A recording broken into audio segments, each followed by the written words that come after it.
Bienvenue Monsieur Martel, à l'EM Strasbourg. On est vraiment ravis de vous accueillir.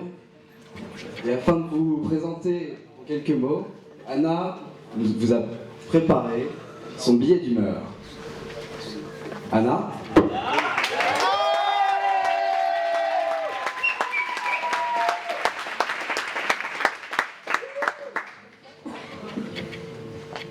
Ouais, c'est pas ce qu'on appelle une conférence de PD. Hein.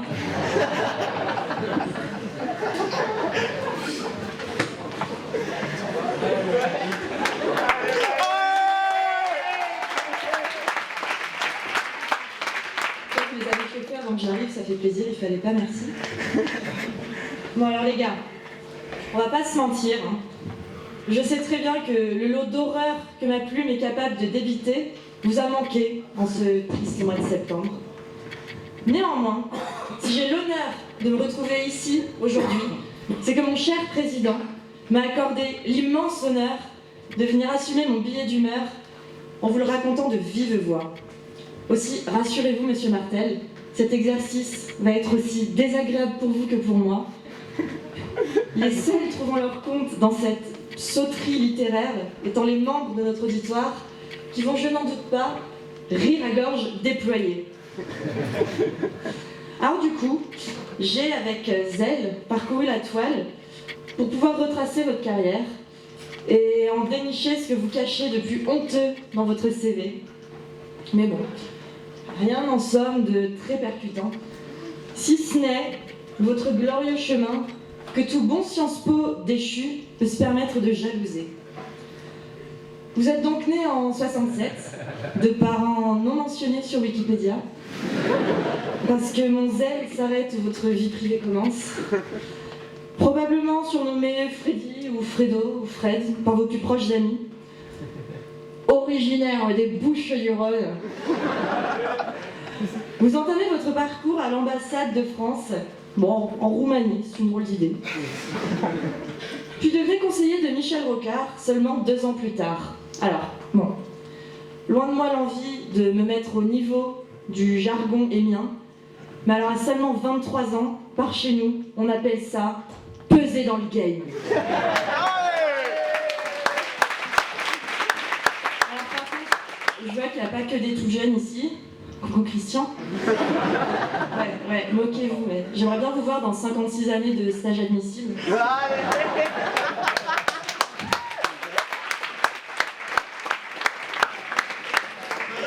J'explique peser dans le game.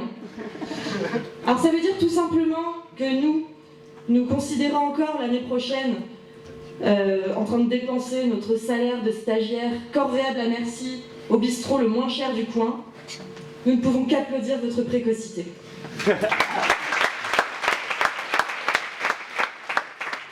Alors vous êtes en plus très remarqué pour la virulence de vos articles. Vous donnez de bonnes raisons à Carla de brunir dans votre enquête. Vous avez rien vu encore. À Carla de brunir dans votre enquête sur les douteuses entrées excusez-moi, sur les douteuses entrées d'argent de sa fondation, rhabillant notre ancienne première dame d'un beau manteau pour l'hiver. En tant que jury des Yabon Awards, c'est une cérémonie qui récompense les journalistes qui ont eu des préjugés ethno-raciaux, vous renvoyez Caroline dans ses fourestes en la définissant comme une islamophobe obsessionnelle. Et alors carrément, le 29 mai dernier, vous ajoutez une Christine à votre boutin de personnalité remise en place en lâchant le tweet suivant, je cite, « Christine Boutin se dit représenter le premier parti de France ». La violence de la punchline, absente de jugement, mais alors criante d'ironie et sans précédent.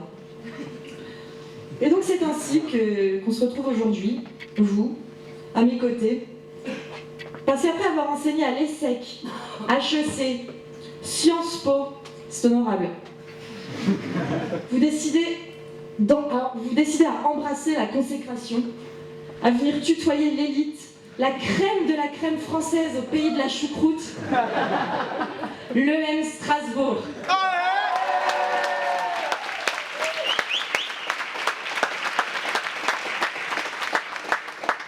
Oui, vous jouissez d'une exceptionnelle palette de contacts et vous avez des partenariats avec quelques 150 pays du globe.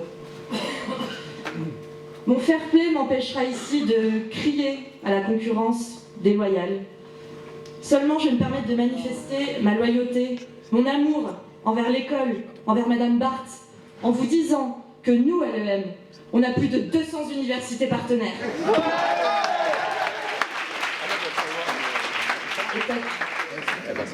Bon, trêve de vaines tentatives pour sauver ma médiocre moyenne. Je me doute bien que vous n'êtes pas venu ici pour vous faire rapiécer le costard par une étudiante gauche caviar et amatrice de Télérama. Je vais donc vous laisser apprécier la verve de mes chers collègues. Après tout, Fredo, on ne doit pas se mettre Martel en tête. Le credo de ma douce école appuie même votre message de paix, et je ne sais que mentionner de plus que la passionnante société que raconte votre livre. Cependant, je vais terminer mon billet d'humeur par un fait polémique qu'Oscar Wilde est le seul, à tort ou à raison, à avoir mis en évidence. Si Adam avait été homosexuel, personne ne serait là pour le dire. Bienvenue, Monsieur Martel.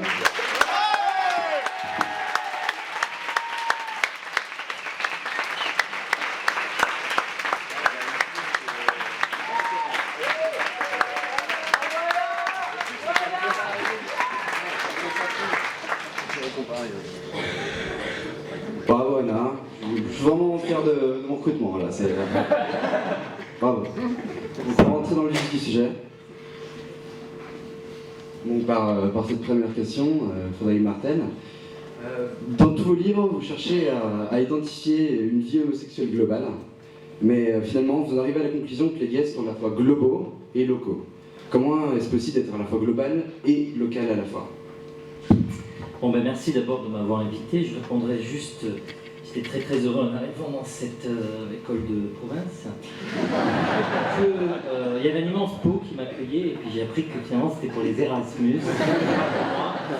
Et en plus la bouteille qu'on m'a proposée était à moitié vide, donc je l'ai échangée avec celle de mon voisin. Donc comme quoi je pèse pas tant que ça dans le game. Les Bouches-du-Rhône, c'est formidable. Et pour rien au monde, je serais né ailleurs. Quant à la Roumanie, c'était en 1989, donc c'était quand même juste après la Révolution. Donc c'est une expérience.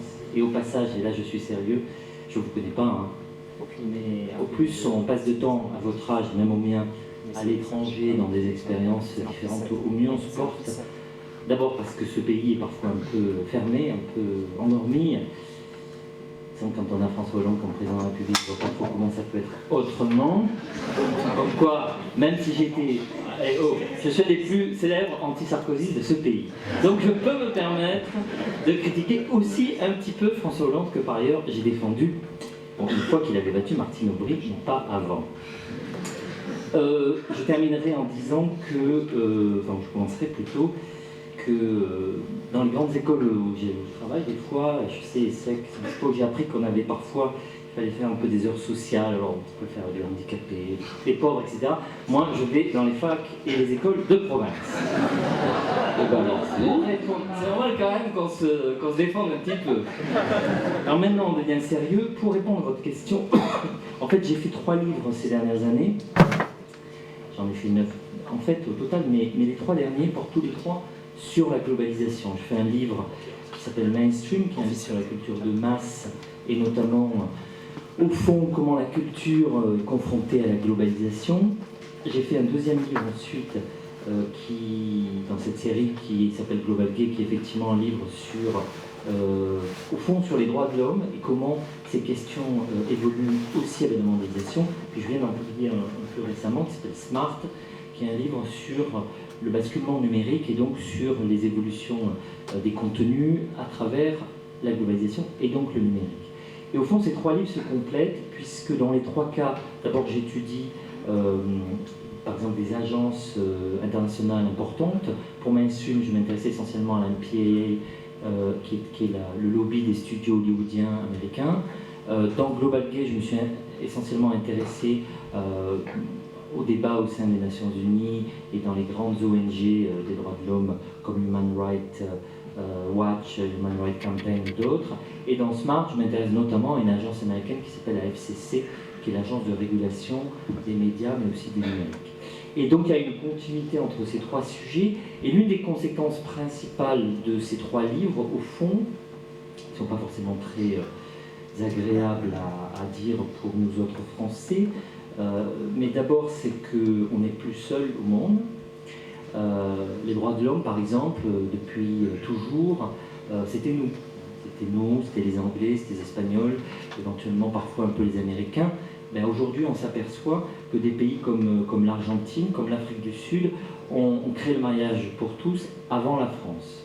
Donc je ne me prononce même pas sur le fond de savoir si c'est bien ou mal, et d'ailleurs je suis assez iconoclaste, y compris sur la question gay, pour ne pas forcément défendre le militantisme gay, mais il est clair que c'est quelque chose qui était inimaginable il y a 30 ans, que ce type de sujet soit porté par des pays du Sud ou des pays émergents, je ne sais pas comment on les appelle selon les cas, et non pas par ces grands pays européens. De même, la première conclusion de Mainstream, c'est de dire il y a la culture américaine, mais il y a surtout aujourd'hui des pays qui émergent avec leur culture aussi, et ils s'appellent la Chine, l'Inde, il s'appelle le Mexique, il s'appelle le Brésil, etc. Ce qu'on appelle les BRICS, vous le savez mieux que moi, j'imagine que dans des écoles comme ça, on parle des BRICS tous les matins, mais les BRICS, on peut aussi y rajouter un deuxième I, comme vous le savez aussi, c'est-à-dire l'Indonésie, le S pour South Africa, mais aussi, ce qui est en tout cas mon hypothèse, ça concerne probablement 20-25 pays, donc également le Chili, le Mexique, des pays comme l'Égypte, si tant est que politiquement elle se stabilise, des pays comme bien sûr l'Indonésie, on l'a dit, mais aussi sans doute la Turquie, sans doute le Kenya, probablement le Nigeria jusqu'à un certain point, mais aussi un pays comme l'Iran, qu'on ne classe rarement dans les pays émergents, mais qui clairement émerge avec sa culture, etc.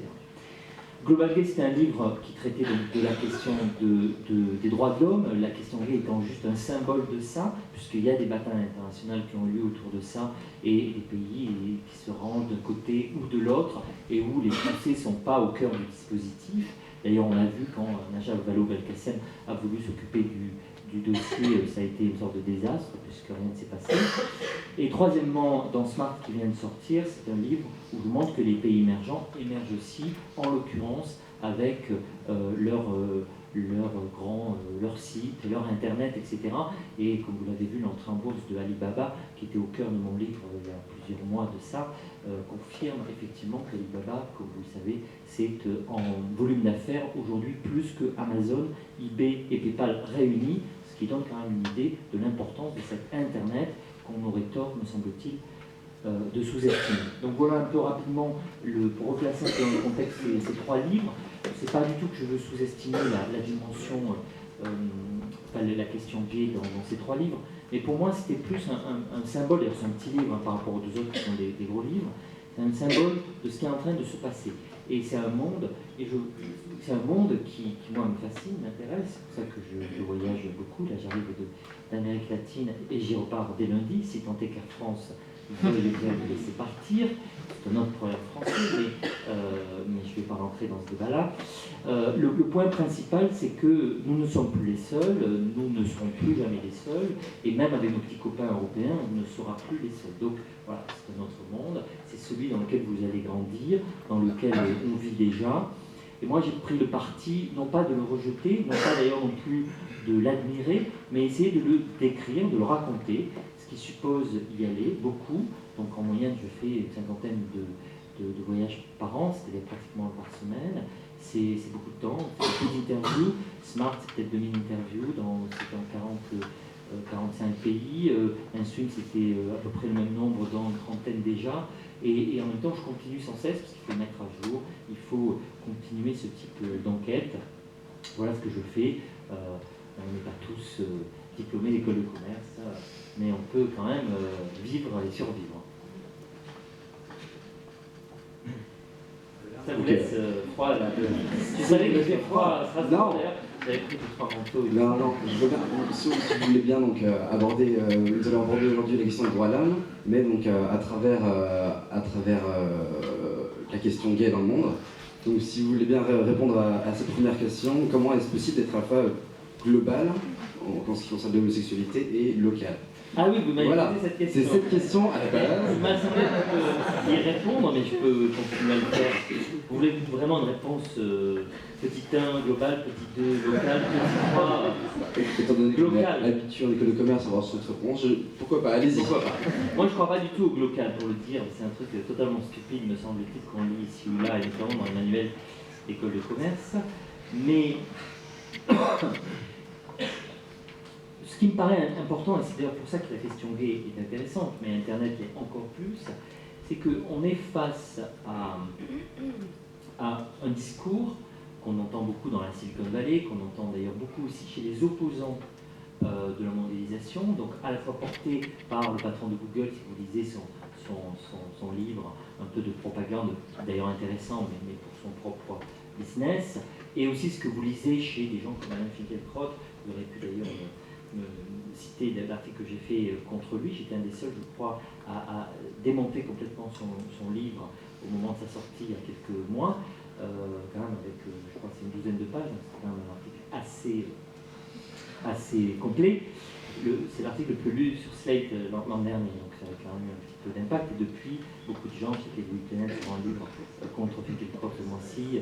Manuel Valls l'a attaqué d'ailleurs en utilisant mes arguments. Il m'avait appelé avant pour que je lui raconte le livre qu'il n'avait pas le temps de lire. Il avait affronté sur un plateau de télé. Je l'aime bien, lui. Mais bon. Et donc, vous avez en fait, que ce soit chez Google et beaucoup d'autres, tout un tas de partisans de la globalisation, et contre tous ceux qui s'opposent à cette mondialisation, ces deux discours se rejoignent sur l'idée, au fond, on rentre dans un monde où les langues vont disparaître, tout le monde va parler, on ne sait pas pourquoi, mais voilà, les frontières aussi, la communication globale est partout, grâce à Internet, on est tous dans ce grand discours global où on va pouvoir, je dirais, être dans une conversation avec un C majuscule. Moi, je ne crois pas à ça du tout. Et je pense que les deux visions sont erronées, à la fois dans ceux qui valorisent et qui résument la globalisation à une espèce de soit d'américanisation, soit d'uniformisation à travers Internet ou la culture de masse ou d'autres aspects, de même que ceux qui en ont peur. Et je m'explique en quelques secondes. Les phénomènes que j'ai décrits dans Mainstream sur la culture de masse montrent qu'effectivement, partout dans le monde, pas tout à fait, vous avez enlevé la Corée du Nord, quelques autres pays, et puis il y a des exceptions, et puis aussi les choses sont plus complexes dans les transferts de contenu à travers le monde. Enfin, grosso modo, partout dans le monde, la culture américaine est assez puissante. Elle est beaucoup plus chez nous et en Amérique latine qu'elle ne l'est sans doute en Asie, et encore qu'il faut regarder où.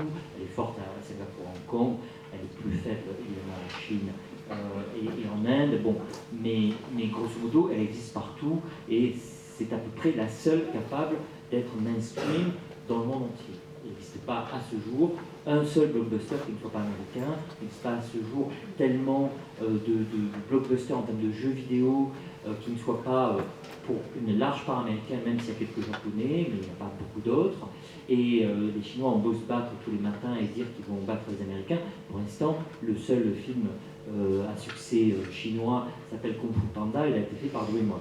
Donc pour l'instant, c'est à peu près un échec total de leur part. Et de la même manière, vous avez des contenus qui arrivent à être très très globalisés, très américanisés sur Internet, vous le savez, et tout le monde, à part les Chinois, j'y reviendrai s'il faut dans le débat, utilise Facebook, Twitter, WhatsApp et pas mal d'autres sites ou applications de ce type. Donc, il est vrai qu'il y a une forme d'uniformisation et de culture de masse et donc de numérique qui est très américanisée. Mais c'est juste une petite partie des contenus que nous consommons. Partout dans le monde, les contenus nationaux, les applications, fussent-elles pas aussi successful, une large partie des médias, la télévision, contrairement à ce qu'on croit, reste extrêmement nationale.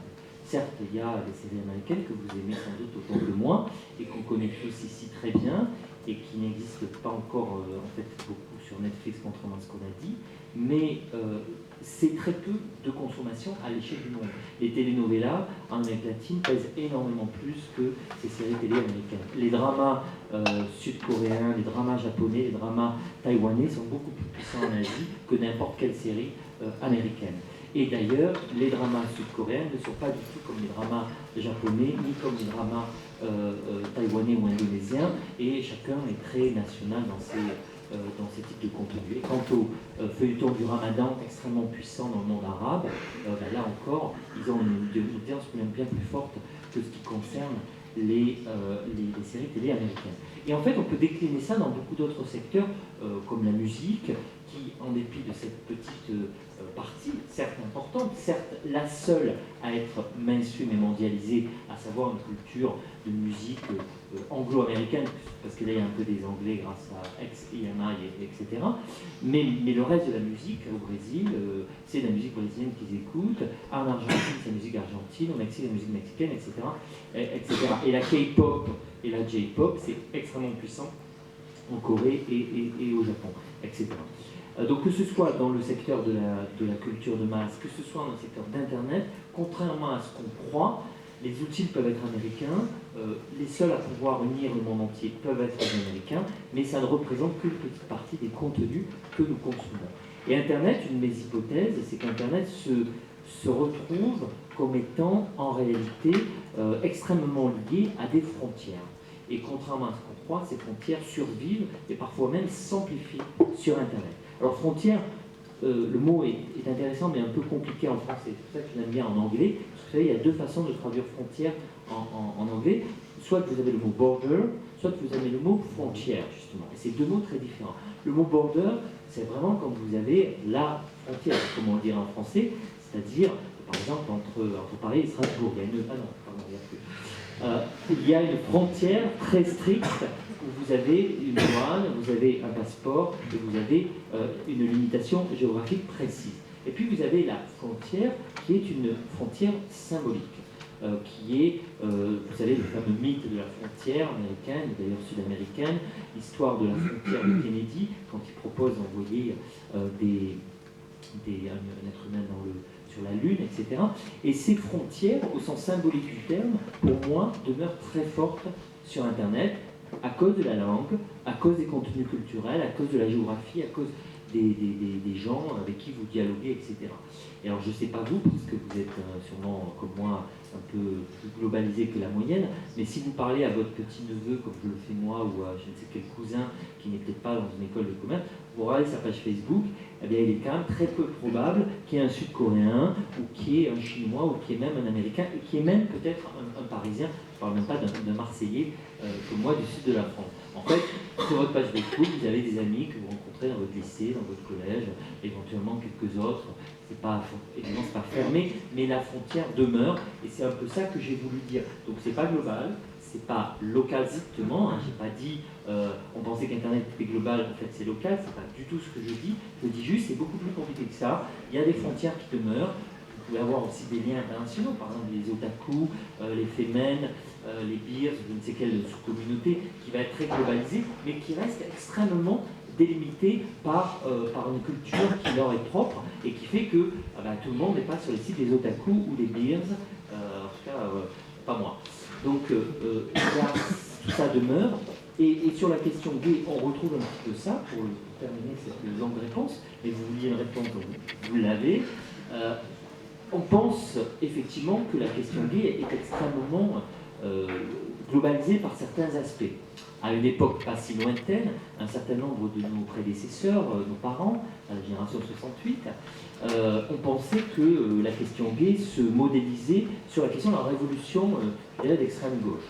On pensait que la liberté, la libération gay viendrait de la Chine, il y avait beaucoup qui le pensaient vraiment, de l'Union soviétique ou de Cuba. Bon, on s'est aperçu qu'en Union soviétique, ils les mettaient dans des goulags, en Chine, ils les massacraient, et à Cuba, ils les envoyaient dans une espèce d'usine pour les re-hétérosexualiser, en leur balançant de l'électricité avec des films porno hétérosexuels. virtuelle, bien sûr, et ça permettait de les reconditionner. Bon, les 3 expériences ont un peu échoué. Un grand monde qui est devenu soit hétéro, soit homo, parce qu'on leur donnait l'électricité, et on s'est aperçu que la réalité de la libération gay venait des États-Unis. Grande comment dire, erreur d'interprétation du gauchisme français de mai 68 et des années qui ont suivi, qui ont fini par comprendre qu'en réalité, la liberté ne se passait pas très bien dans les pays auxquels ils avaient cru. Donc, effectivement, c'est à travers Stonewall, à travers le Rainbow Flag, à travers la Gay Pride, à travers tout un tas d'exemples, jusqu'à Ricky Martin et Lady Gaga, que le mouvement gay s'est, je dirais, symbolisé à travers le monde. Et où que vous alliez, y compris en Chine, ces symboles-là sont très puissants.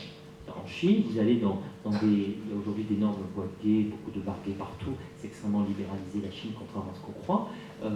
Si vous créez une association de défense des droits des gays, vous allez en prison tout de suite. Mais si vous ouvrez un bar gay, aucun problème, tant que c'est le marché. Et la Chine, c'est du capitalisme, comme on appelle, d'État ou du capitalisme extrêmement ouvert à l'économie de marché. Par contre, ça aussi, ça reste qu'une petite fraction de ce que les gens, je dirais, entre guillemets, les symboles qu'ils ont. Certes, il y a un rainbow flag, mais il n'y a pas grand-chose d'autre. Certes, il y a la Gay Pride, mais comme de toute façon elle est interdite en Chine, ils vont faire autre chose. Et c'est là où vous apercevez que la vie gay, en dépit de ces symboles internationaux, est extrêmement localisée. Ils ont leur code, ils ont leur type de fonctionnement, ils ont bien sûr leur musique qui va avec, et que ce soit au Japon, que ce soit dans le monde arabe, que ce soit évidemment en Amérique latine, et une vie gay très développée, mais qui est extrêmement, je dirais, différente partout dans le monde, alors même qu'elle fonctionne sous pavillon américain à travers le Rainbow Flag et quelques expériences et exemples de ce type. Voilà en gros ce que j'ai voulu dire et que j'ai essayé de résumer. Merci beaucoup pour cette réponse, Cédric Martel. Nous avons aussi, en lisant votre livre Global Gay, une phrase vous a interloqué. Vous dites hier il était difficile d'être ouvertement homosexuel, aujourd'hui il devient difficile d'être ouvertement homophobe. Est-ce que vous pouvez un petit peu... C'est moi qui ai dit ça ? Oui, c'est vous qui avez dit ça. Est-ce que vous pouvez nous expliquer un peu cette évolution ? Donc d'abord ce que je dis, c'est que là je parle des pays occidentaux, évidemment je ne parle pas du reste du monde. Ce qui est quand même incroyable pour ma génération, et je dirais là encore indépendamment de toute considération sur on est pour, on est contre le mariage gay, on défend ou pas un certain nombre de pratiques. Ce qui est incroyable, et c'est sans doute une des évolutions sociales, une révolution sociétale les plus fortes, c'est que vous passez réellement à ma propre échelle de vie, je dirais, peut-être pas à la vôtre, puisque vous êtes plus jeune que moi, mais en très peu d'années, on passe de la pénalisation de l'homosexualité, qui était encore pénalisée en France, pas exagérer la pénalisation que c'était, mais elle était encore pénalisée pour une part en 1982, donc c'est quand même pas si loin que ça, à la pénalisation de l'homophobie. On a effectivement, en une trentaine d'années, une des révolutions les plus rapides de l'histoire du monde, et c'est quand même un phénomène qu'on observe, je dirais aujourd'hui, dans tous les pays européens, puisque vous savez que parmi le petit nombre de règles obligatoires en Europe, vous avez l'interdiction d'avoir la peine de mort et l'obligation d'accorder des droits égaux aux homosexuels, qui font partie des règles selon lesquelles, sinon, vous ne pouvez pas être un pays membre de l'Union européenne. Donc c'est commun à tous les pays de l'UE, c'est aujourd'hui assez globalement admis en Amérique du Nord et presque partout en Amérique du Sud. Il y a quelques petits contre-exemples, mais très peu en fait. Même à Cuba aujourd'hui, l'homosexualité est extrêmement défendue, libérée, etc. À nouveau, dans la partie commerciale ou dans la partie rencontre, dans la partie sortie, si vous créez une association devant les gays, encore une fois, vous passez en prison même à Cuba aujourd'hui. Et puis, dans un certain nombre d'autres zones, par exemple en Asie, c'est assez peu un problème. Ça, on fait des parenthèses parfois. Je fais ce qu'on appelle de la non-fiction incarnée. C'est un peu du jargon. Et grosso modo, bon, d'abord c'est de la non-fiction, c'est pas de la fiction, tout est basé sur des faits, des rencontres réelles, etc. Tous mes livres, tout ce que j'écris est de première main. Je n'utilise pas de seconde main, c'est-à-dire que je ne vais pas utiliser d'interviews que je n'ai pas faites, je ne parle que des pays où j'ai été, que des gens que j'ai rencontrés, etc. Donc c'est forcément du qualitatif, c'est pas du quantitatif, c'est des études qualitatives, et c'est forcément, par définition, non exhaustif, puisque même si je vais dans beaucoup d'endroits, je ne peux pas aller partout, je ne peux pas rencontrer tout le monde. Beaucoup plus facile sur la question gay que sur la question de la culture ou sur Internet, parce que Internet, vous allez dans un pays, vous pouvez rencontrer 3000 personnes, c'est-à-dire tous les patrons de start-up, etc. Vous allez me dire, les gays aussi, vous pouvez rencontrer tous les gays, mais c'est pas... Mais en termes de militants, c'est quand même peu fréquent. Quand vous allez en Chine, vous voyez les militants, vous avez quand même assez vite fait le tour, même à Beijing, qui est une grande ville, parce qu'il n'y en a pas non plus des milliers publics qui sortent comme ça. Donc c'est beaucoup plus facile. En plus, c'est un petit secret que je vous livre, et je mène les 2 livres à la fois, parce que c'est assez simple. Dans la journée, vous levez tôt, vous voyez les patrons de start-up, les gens de la culture de masse et tout ça. Puis le soir, vous allez dans les cafés, vous voyez les militants gays. Donc comme ça, vous avez une journée bien remplie, parce qu'il est impossible de voir un patron de start-up très souvent le soir, ou de culture de masse qui ne vous reçoit pas.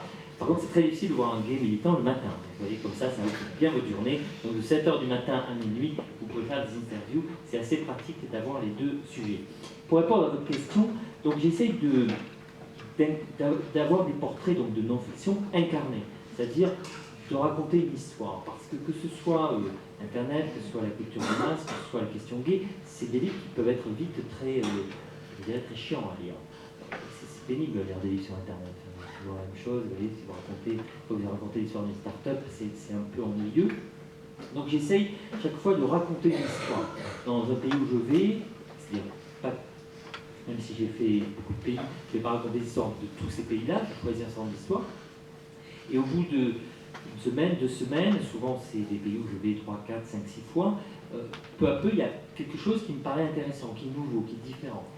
Évidemment, quand vous êtes dans la Silicon Valley, vous racontez la Silicon Valley, parce que bon, il faut quand même partir des bases. Vous êtes en Chine, vous racontez la censure, c'est un peu attendu, vous racontez les clones, c'est-à-dire le fait que les Chinois ont copié tous les sites américains et en ont fait des sites à eux. Alibaba, c'est Amazon, les Weibo, c'est Twitter, Renren, Jianjian en chinois, c'est Facebook, et Baidu, bien sûr, c'est Google, donc les clones chinois. Mais il y a des endroits où les histoires sont moins évidentes, et donc vous devez trouver des personnages, vous devez trouver des histoires de vie qui vous paraissent, et souvent ça arrive tard, et donc du coup vous êtes obligé d'y retourner parce que vous avez enfin trouvé votre story, mais vous n'avez pas eu toutes les informations. Alors j'étais pas, par exemple, sur la question gay, en Iran, c'était évident que, vous savez, l'Iran, il y a eu cette fameuse réponse du président iranien de l'époque, Ahmadinejad, lorsqu'il était invité dans une conférence à l'Université Columbia, où un étudiant, évidemment, lui pose la question, Monsieur le Président, pourquoi vous maltraitez, pourquoi vous pendez des gays évidemment, il ne pouvait pas échapper à cette question-là, et lui, il répond, de quoi parlez-vous? Et il leur dit, vous savez, les gays, ça n'existe pas en Iran. Évidemment, le monde entier a rigolé. Et moi, évidemment, j'ai rencontré des gays en Iran. Et donc, ce que je raconte, c'est que ils existent vraiment. Et je raconte comment ils vivent. C'est pas très simple. Et en même temps, c'est moins probablement dur qu'on ne le dit. Et donc, vous avez une histoire qui est la vie gay en Iran, qui est quand même quelque chose d'un peu spécial. Et ainsi de suite. Et donc, du coup, cette formule-là, elle illustre, il ne faut pas lui apporter beaucoup plus d'importance qu'elle n'a, en tout cas dans ce livre-ci. C'est juste une illustration d'un portrait. En l'occurrence, je fais partie de ceux qui pensent que les homosexuels ne naissent pas homosexuels, mais qu'ils le deviennent. Ils le deviennent dans le sens où, sans entrer dans les théories de l'inné ou de l'acquis, qui ne m'importent pas beaucoup en réalité, je pense qu'ils le deviennent, et je dirais même plus, au risque de vous choquer, ou de choquer des militants qui sont là, je dirais même qu'ils le choisissent. Pourquoi ils le choisissent? Parce qu'au fond, et dans tous les pays où j'ai été, c'est le débat que la plupart des gens me disent, au fond, comme chez nous dans les années 50, où c'était aussi la même chose, comme au Vatican, qui est quand même la plus grande boîte gay de Rome, pas le veiller, c'est quand même là où ça se passe. Les gens disent à Rome il ne se passe rien, il y a très peu de bars. Il suffit d'aller au Vatican, c'est un endroit où tout se passe. La question, c'est que vous pouvez choisir de le vivre ou pas. Au Vatican, ils choisissent de ne pas le dire, de ne pas le vivre publiquement. Mais ça n'empêche pas qu'ils le sont. Et ailleurs, c'est exactement ça le débat. Aujourd'hui, dans l'ensemble, je ne sais pas que c'est facile partout, mais les gays français, ils choisissent, il y a un moment, ils choisissent de le vivre. Il y a beaucoup d'endroits dans le monde où ils choisissent de ne pas le vivre. C'est-à-dire qu'ils continuent à se marier dans des faux mariages, ils continuent à avoir des doubles vies, ils continuent toujours à s'auto-nier leur propre choix, leur propre sexualité. C'est pourquoi, au fond, on ne naît pas homosexuel, on le devient, mais au fond, on choisit de le devenir. Et en cela, la formule est beaucoup plus smart que l'on pourrait le penser. Alors on va quitter cet aspect un peu social de la culture gay et on va passer un peu à l'aspect économique. Dans votre livre, on a découvert un nouveau terme, le terme de pink washing, à travers les marques comme Starbucks ou Abercrombie & Fitch, si connues par nos étudiants ici présents. Est-ce que vous pouvez nous expliquer un peu plus en détail ce terme de pink washing et éventuellement le développement de ces deux marques en particulier?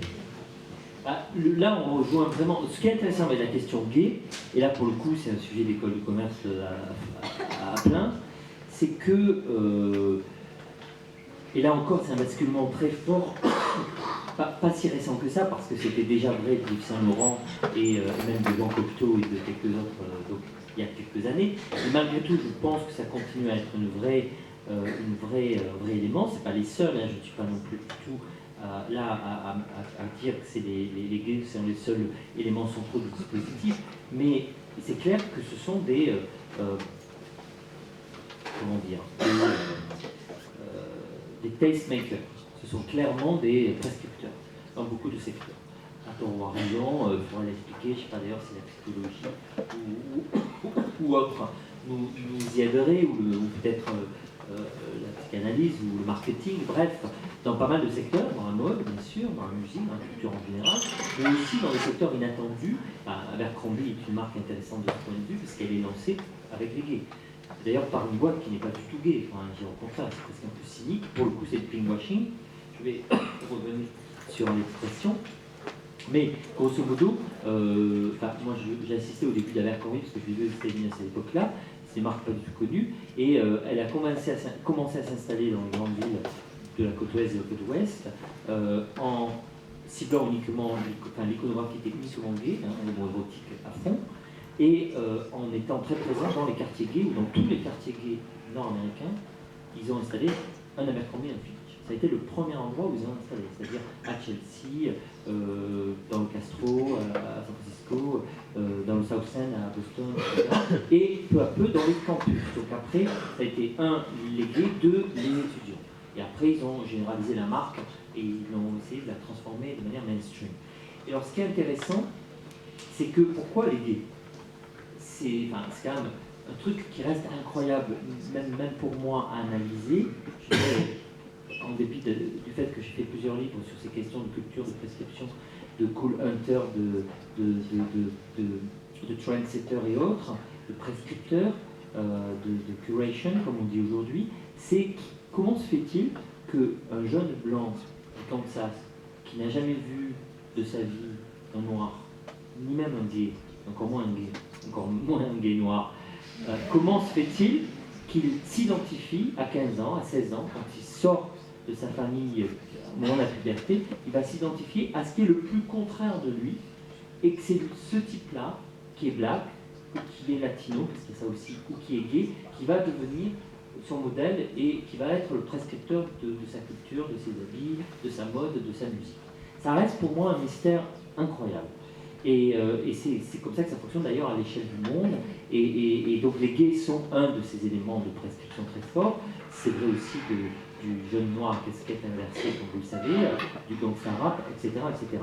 Comment fait-il que ce jeune blanc du Kansas qui vit dans un county blanc très privilégié, ou alors, vous savez, on connaît tous à Detroit 8 miles, à cause du chanteur Eminem, mais les blancs ne vivent pas là, comme vous le savez, ils vivent à 9 miles, c'est-à-dire juste une rue plus au nord, et ils ne vont jamais au sud, et ils ne passent jamais la frontière. Entre 8 et 9 miles, il y a une frontière, mais alors quasiment une border.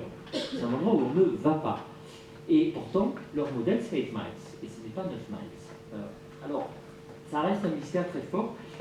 En effet, le gay, comme le jeune black, comme d'autres, va devenir le prescripteur, le cool, le symbole du hip, etc. Et de ce point de vue, du coup, les entreprises, y compris celles qui ne sont pas du tout pro-gay, et je suis même pas sûr qu'elle répondent d'identité ou que Starbucks le soit, vont se coller à cette identité-là et essayer de vendre leur marque en utilisant des symboles venant de ces minorités. Au fond, c'est comment est-ce que c'est la minorité qui prescrit à la majorité. Ça reste une question qui dépasse de beaucoup la question gay ou même la question du marketing. Et donc, ce qu'on appelle le pinkwashing, c'est un peu comme le greenwashing, c'est une entreprise qui ne croit pas du tout au vert, eh bien, utilise les verts, la question verte, pour faire sa pub. Pour aller vite, c'est quand à Monoprix, on vous fait payer le sac plastique, alors qu'on vous le faisait déjà payer dans vos produits, et de toute façon, vous l'avez déjà payé 5 centimes dans n'importe quel produit, et en plus, de toute façon, on sait bien que la plupart des emballages de Monoprix, ils sont tout à fait anti-green. Donc en réalité, c'est juste une manière de vous faire payer 5 centimes de plus.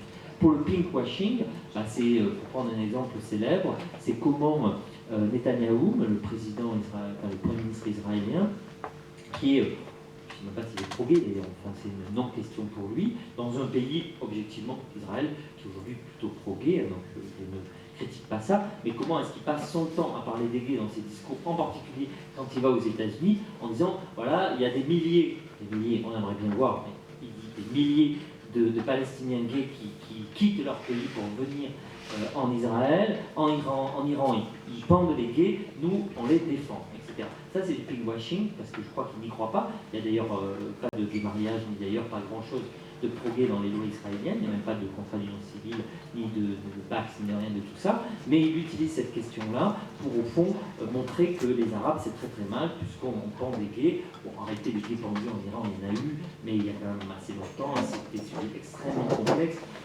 Si j'étais lui, je ne l'utiliserais pas dans des questions de propagande de ce type, parce que c'est pas juste de faire ça. Et il le fait parce que, voilà, il fait du pinkwashing, et d'une certaine manière, Starbucks ou d'autres le font aussi. Bon, je pense que Starbucks est malgré tout plus pro-gay, parce que là aussi, il y a un Starbucks dans tous les quartiers gays du monde.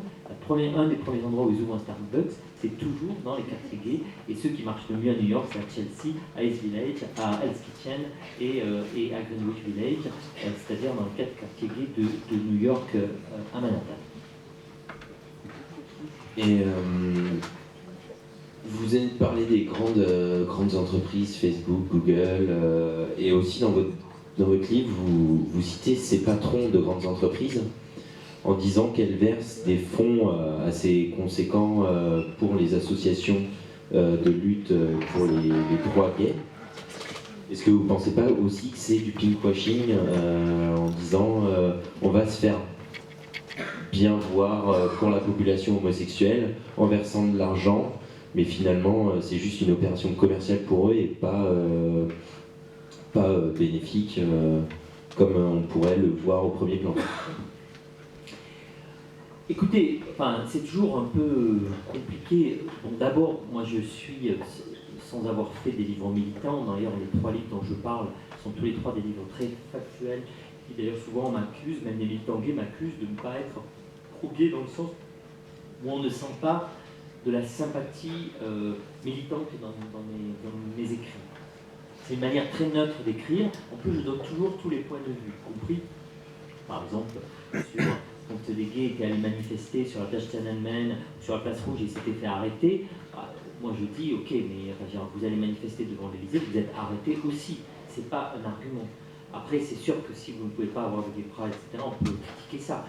Ça ne me paraît pas anormal que des gays soient arrêtés place Tiananmen. Il y en a même qui ont été massacrés. Donc je pense qu'il faut relativiser ce type de débat. Encore une fois, à Paris, faites une manifestation non autorisée, en particulier sur un lieu comme devant l'Élysée ou devant Matignon, vous ne tenez pas à 15 secondes, vous êtes tout de suite arrêté. C'est arrivé d'ailleurs à militants d'acteurs qui ont été arrêtés devant l'Élysée tout de suite. Ce qui ne veut, évidemment, dans ma bouche, n'est pas du tout pour défendre les régimes chinois ou russes dans leur homophobie d'État, mais je pense qu'il faut relativiser, il faut choisir les bons combats et non pas forcément toujours craindre la censure quand parfois elle n'est pas là où elle n'est pas, même si elle est très forte en Chine ou en Russie.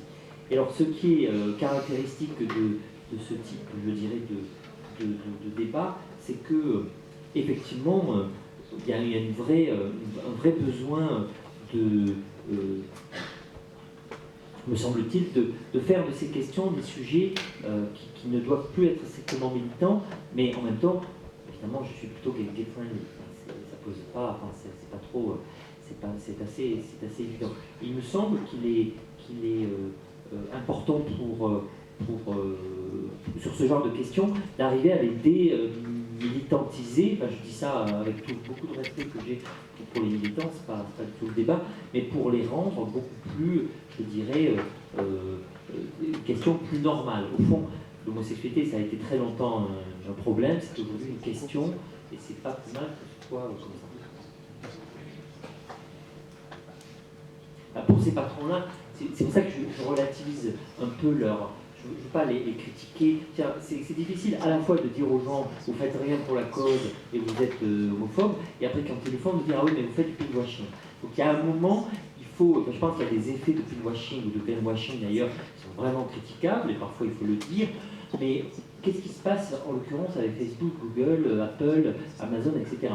D'abord, c'est un secret pour personne que plusieurs patrons au numéro 2 de ces boîtes sont gays. Donc c'est quand même, pas le reprocher, voilà, dans la Silicon Valley, moi j'ai interviewé des dizaines de start-up, la plupart ils me donnaient des rendez-vous dans des barguets du Castro, donc déjà c'était un peu, je ne sais pas si je travaillais pour Smart, pour écrire Smart, ou si j'ai travaillé pour écrire Global Gay. Parfois je pouvais faire une interview avec les deux personnes à la fois. Ça c'est un premier élément. Deuxième élément, c'est que même si vous n'êtes pas gay vous-même, quand même, quand vous êtes sur le campus de Facebook, c'est quand même super gay-friendly. Donc c'est évident que les gens ils collent à cet écosystème. On ne peut pas comprendre, et ça c'est ce que j'écris dans le chapitre sur la Silicon Valley, qui est un chapitre qui souvent d'ailleurs a été cité parce que comme j'ai vécu assez longtemps aux États-Unis, j'ai essayé non pas de raconter les trucs qu'on raconte tout le monde, mais essayer de rentrer dans un certain nombre de codes de ces campus-là. C'est que vous ne pouvez pas comprendre la Silicon Valley si vous vous limitez à l'aspect business angel, à l'aspect comment dire, GAFA, Google, machin truc, avec beaucoup d'argent, série A, série B, et tous ces trucs-là. Vous comprenez la Silicon Valley si vous comprenez la création des autoroutes par Eisenhower, des grandes highways dans les années 50.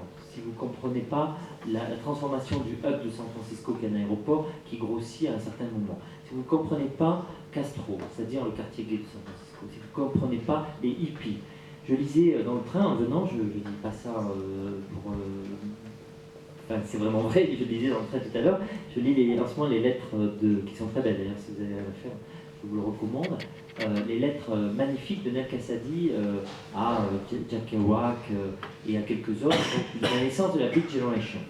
Au-delà de On the Road, qui est le livre que tout étudiant d'école de commerce a dû lire, parce que généralement, comme les sous-préfets, tout le monde adore On the Road, mais au-delà de ce livre, ces lettres-là, c'est marrant parce qu'à un moment, il parle de la Silicon Valley, enfin, qui n'est pas encore la Silicon Valley, hein, qui est juste la Californie du Nord et du quartier du Castro et tout ça. Et tout ce qu'il raconte, c'est l'effervescence de la Silicon Valley, avant la lettre. Et donc c'est ça aussi, c'est aussi la Big Generation, c'est aussi les hippies, etc. Et tout ça est lié, et c'est pas un hasard que tout ça se fait à ce moment-là. Alors évidemment, personne n'aurait pu le prédire, et c'est facile aujourd'hui de réécrire l'histoire.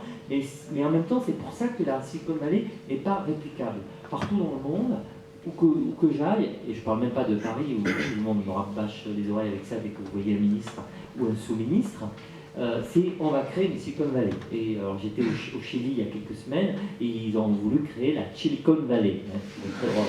Vous allez à Singapour, ils ont leur Silicon Valley. Vous allez à Hong Kong, ils ont leur Silicon Valley. Et en plus, par exemple, vous êtes dans des endroits qui sont au sommet d'une montagne, ils appellent ça une vallée, alors qu'évidemment ça n'a aucun rapport avec une vallée. Mais c'est tout, dans tous les cas c'est faux. Je ne dis pas que ça ne réussira pas. La Silicon Valley, ça marche assez bien, le Chili s'en sort bien. Bangalore, au sud de l'Inde, ça marche bien aussi, etc.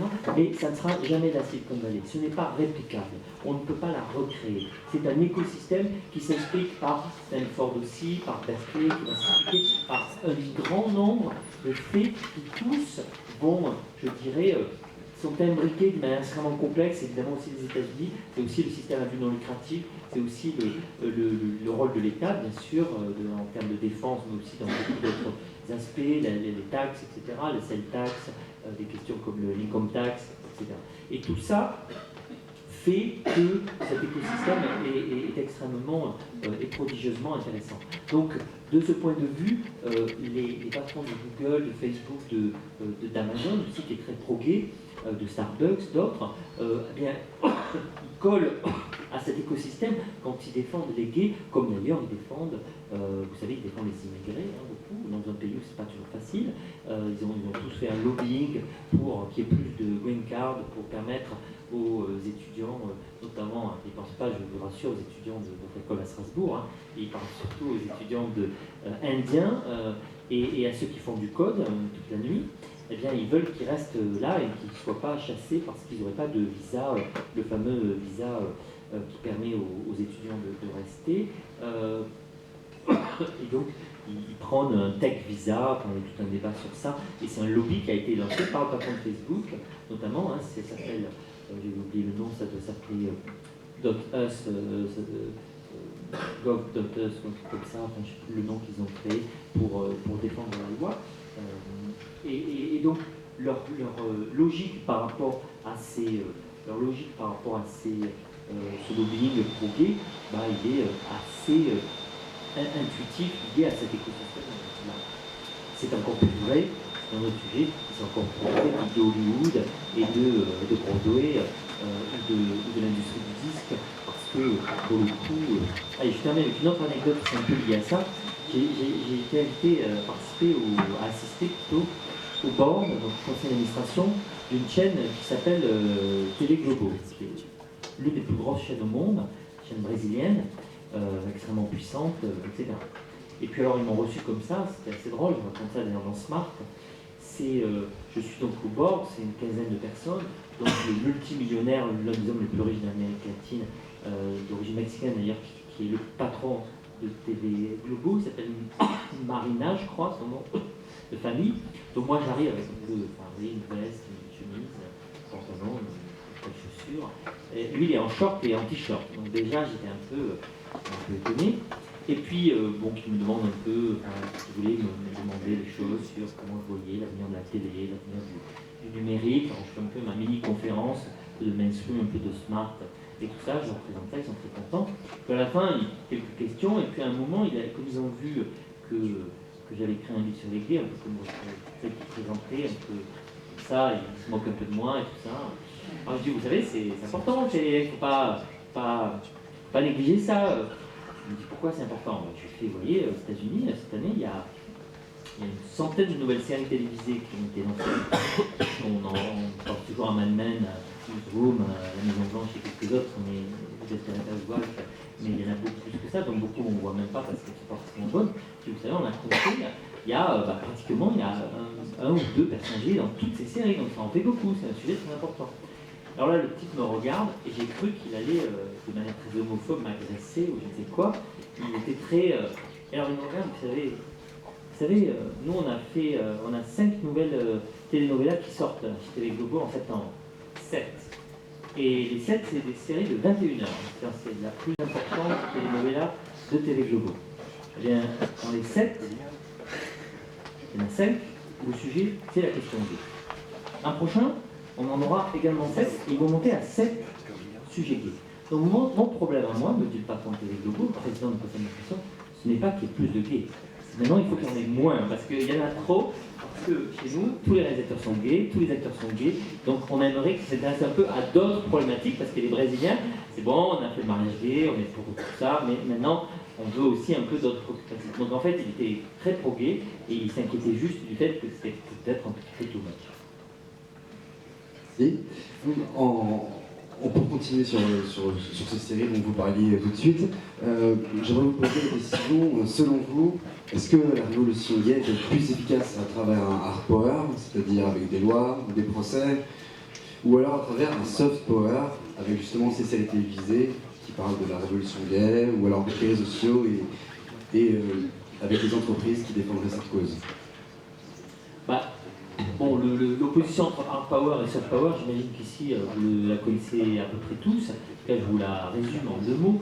Le hard power, c'est d'ailleurs une expression assez connue aujourd'hui, très employée par Barack Obama, Hillary Clinton et d'autres, mais qui vient d'un célèbre professeur de Harvard, de la Kennedy School, d'ailleurs qui était le directeur de la Kennedy School, c'est Joseph Nye. J'ai d'ailleurs fait quelques interviews avec lui, si vous les retrouvez, elles sont sur le web, dans mon émission de Radio France ou sur quelques sites où je les ai publiés. Je vous dis ça parce que c'est un peu plus profond que ce que je dis en 2 secondes là. C'est quand même une théorie, on peut la critiquer, mais elle existe un petit peu. Donc le hard power, concrètement, c'est l'influence traditionnelle, militaire, par l'économie lourde, par la diplomatie traditionnelle, ou par la force, quoi. Et puis le soft power, c'est l'influence par la douceur, donc pour aller vite, la culture, les médias, les valeurs, le numérique, etc. Les normes, d'autres choses de ce type. Donc évidemment, tous mes livres sont sur le soft power, sur la culture, les médias, le numérique, et même la question gay, parce que c'est du soft power dans la mesure où c'est le débat sur les valeurs. Donc, si vous voulez, pour moi, il n'y a pas de hard power sur la question gay. Enfin, on ne va pas envoyer les chars d'assaut contre l'Iran parce qu'ils parlent d'un gay de temps en temps. Enfin, c'est bien triste, mais certes, notre président est un peu bout en feu de temps en temps, mais je pense que même lui ne fera pas ça. Donc, qu'est-ce qu'on peut faire?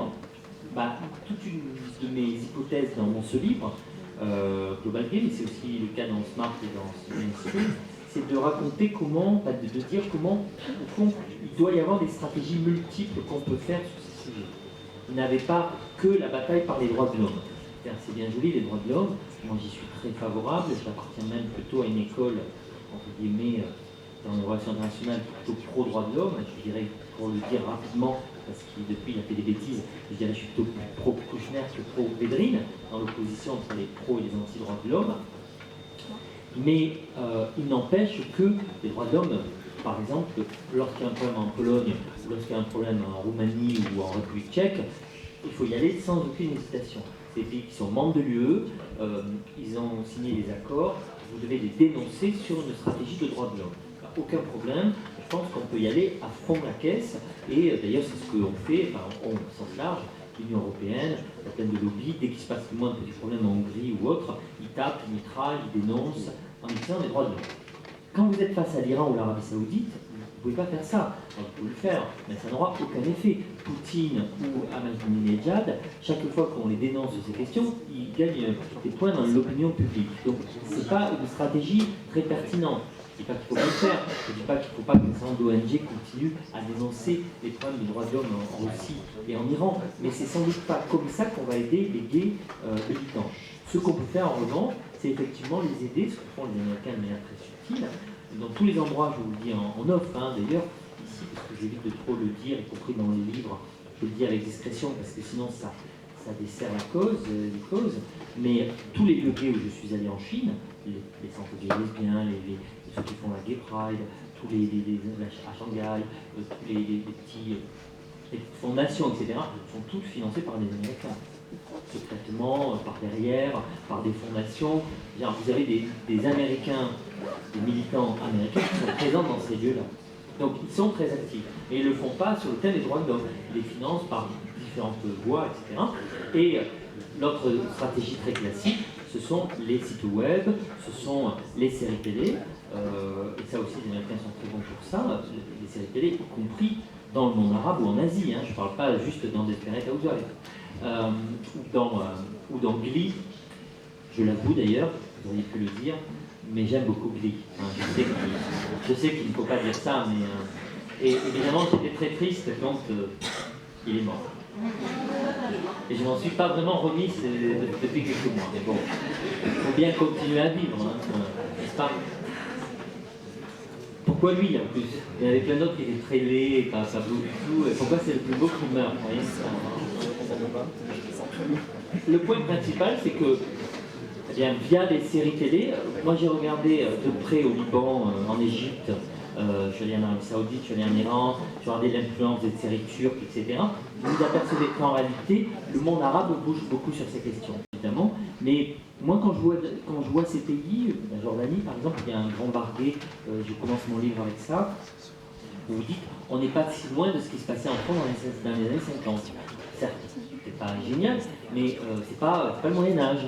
plutôt les années 50. Donc voilà, il faut un peu de temps, on est loin. Et je pense que c'est par ces voies-là, par la culture, par les médias, par Internet, par les financements, par les fondations indirectes, par beaucoup d'autres choses comme ça, que vous arrivez à faire bouger le pays. Peut-être que plus qu'en allant, c'est pas comme Acteub le faisait, ils allaient devant l'ambassade d'Égypte, ils portaient des drapeaux gays, ils s'embrassaient les kissing entre personnes, entre pays, comme si ça allait terroriser l'ambassadeur d'Égypte à Paris.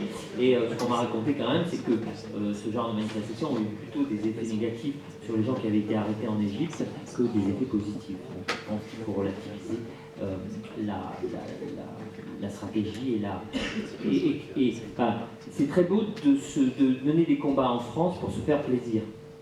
Parfois, il faut d'abord s'intéresser aux conséquences que ça va avoir pour les personnes qu'on prétend aider dans les pays concernés.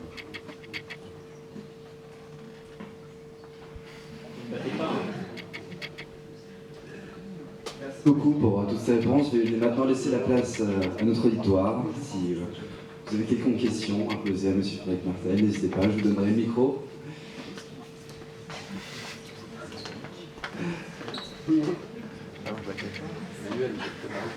Ne soyez pas timide.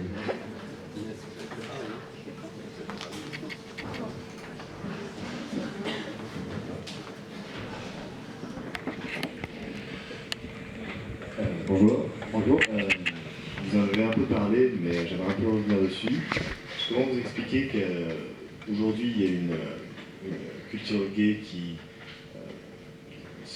progresse, on va dire, dans le monde entier, partout, même en Chine, et qui est un pays, qui s'appelle la Russie, où la tolérance, on va dire, envers l'homosexualité régresse, puisque dans les sondages, on voit qu'il y a de plus en plus de gens qui souhaitent, par exemple, pénaliser l'homosexualité. C'est pas, ce que vous dites n'est pas tout à fait exact. La régression n'est pas propre à la Russie. Hein. La régression existe dans beaucoup de pays. Vous avez un mouvement de régression très fort en Inde, alors que l'homosexualité avait été dépénalisée, elle vient d'être repénalisée. Il y a toujours un petit moment Lady Gaga dans les conférences. D'ailleurs, c'est très marrant, c'est une parenthèse que j'aime bien. Barack Obama, qui est formidable sur ce sujet, franchement, moi j'ai voté pour Obama, mais alors vraiment, sur ce sujet, pas surtout, pas sur les relations israélo-palestiniennes, pas sur Ebola, en tout cas pas encore, mais en tout cas pas sur la peine de mort, pas sur Cuba, mais sur la question gay, il a été formidable. Et alors il faisait une conférence il y a quelques temps, dans un amphi comme ça, enfin un peu plus grand, où il y avait tous les militants gays réunis, et il dit, il fait son discours, il commence comme ça, et il dit, je suis super content d'être là, voilà, puisque, et de venir parler de la question gay en première partie de Lady Gaga. Parce qu'elle était dans la salle, évidemment, elle s'est levée, du coup, ça a été un applaudissement, et je dis ça parce que c'était une sorte de petite pause musicale que nous avons eue. Donc la question est en fait en régression dans un certain nombre de pays. Elle est quand même objectivement plutôt en régression dans le monde arabe aujourd'hui, en tout cas du point de vue des lois, parce que depuis longtemps l'homosexualité c'est un problème, mais c'était au fond un non-dit d'abord. C'est-à-dire qu'au fond on n'en parlait pas. Et comme vous le savez, dans le monde arabe, pas partout, hein, je ne parle pas du Maghreb, même chose, en Arabie Saoudite, en Iran, dans un pays comme la Syrie, même avant la guerre où j'étais, dans des pays comme le Yémen, etc., c'est évidemment un gros problème d'être homosexuel, mais c'est paradoxalement presque plus facile, en tout cas quand on est jeune, que d'être hétérosexuel. Parce que si vous êtes gay à 19-20 ans dans ces pays-là, vous faites un peu ce que vous voulez. Enfin, vous pouvez ramener un copain chez vos parents, on s'en fout. Vous pouvez louer une chambre d'hôtel super facilement. Vous avez la sexualité que vous voulez avec un garçon, ça ne pose aucun problème. Faire ça avec une fille, c'est juste impossible. Il n'y a aucun hôtel qui ne vous prendra si vous rentrez avec une fille si vous n'êtes pas marié.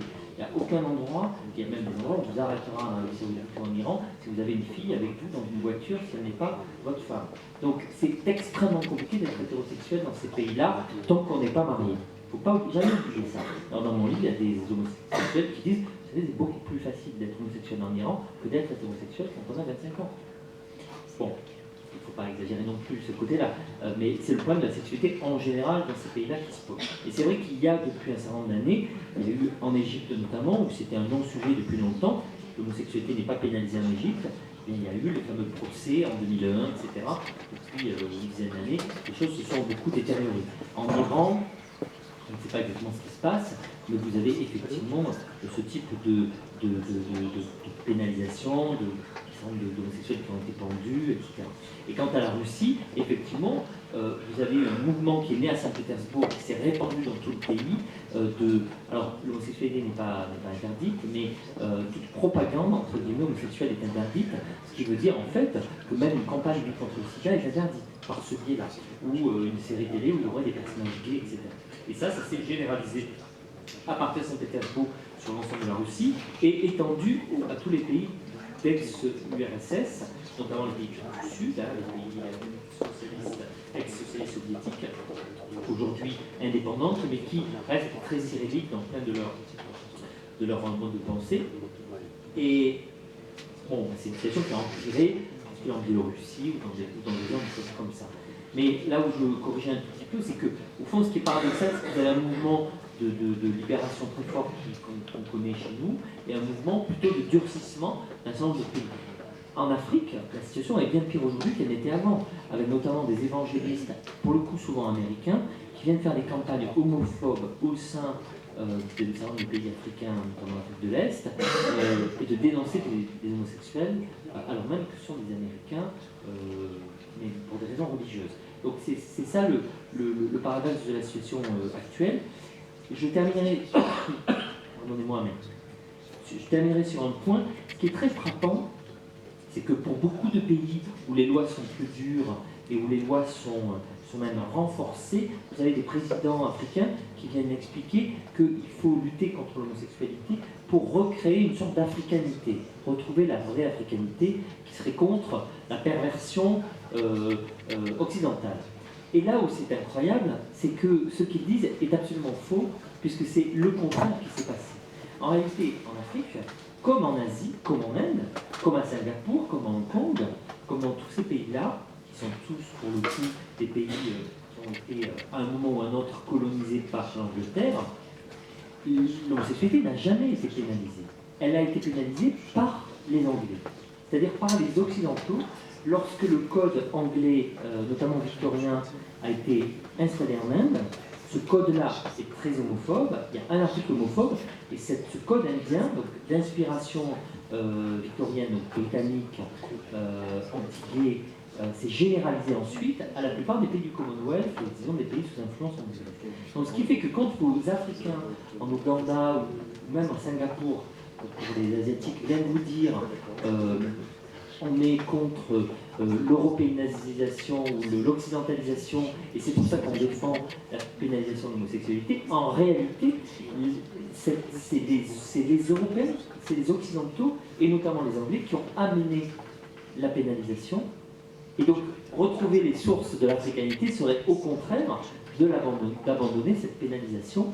Et c'est ce qu'a fait l'Afrique du Sud, notamment sous Mandela, en expliquant qu'il fallait sortir de ces lois homophobes qui venaient en réalité des Anglais et des Blancs.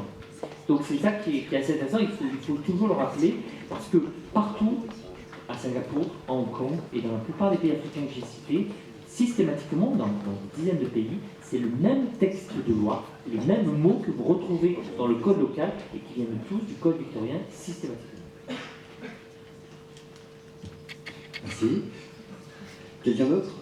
Oui. Bonjour.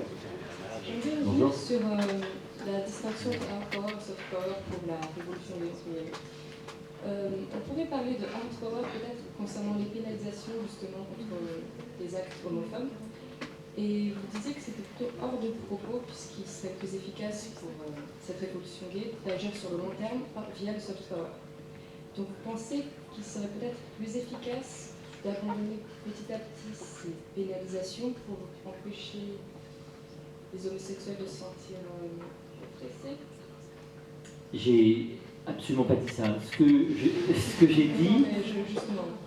Non, mais ce que j'ai distingué deux choses. Vous avez d'abord des pays, comment dire, démocratiques, ou soit occidentaux, ce soit en Amérique du Sud, même en Asie, où vous avez des états de droit, et où là, effectivement, la pénalisation est extrêmement importante, il faut la défendre, et toute la bataille des droits de l'homme doit être un combat permanent. Il a été mené, d'ailleurs, il est mené par des ONG locales, pas toujours besoin que ce soit nous qui venons leur dire ce qu'ils doivent faire. Vous savez, dans beaucoup de pays, ils savent, il y a aussi des interlocuteurs locaux très puissants qui se défendent. Après, il y a des pays dans lesquels vous n'avez pas d'état de droit et vous n'avez pas, de toute façon, cette capacité d'agir sur eux par le droit.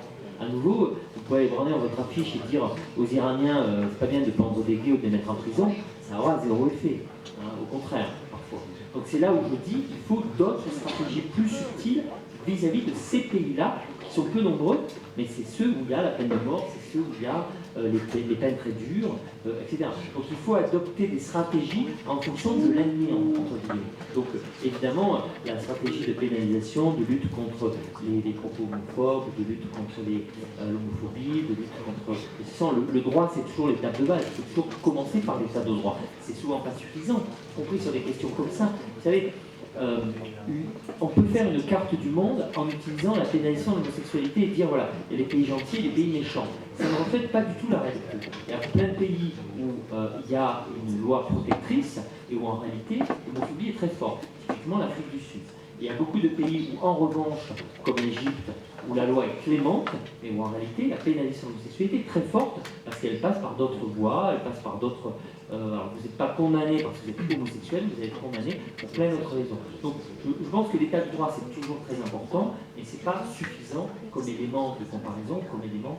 voilà. Donc je pense qu'il faut avoir des stratégies si on veut vraiment aider les gays ou les militants dans des pays comme la Chine, comme la Russie. La Russie, c'est un peu entre les deux, parce que la Russie, elle est quand même membre du Conseil d'Europe, donc vous pouvez quand même lui imposer un certain nombre de choses par les lois européennes. Mais il est clair que sur l'Iran, sur l'Arabie Saoudite, on ne parle jamais d'Arabie Saoudite, par exemple. Vous avez lu des articles, vous, sur les gays pendus en Arabie Saoudite? Je pense qu'il y en a beaucoup plus qu'en Iran.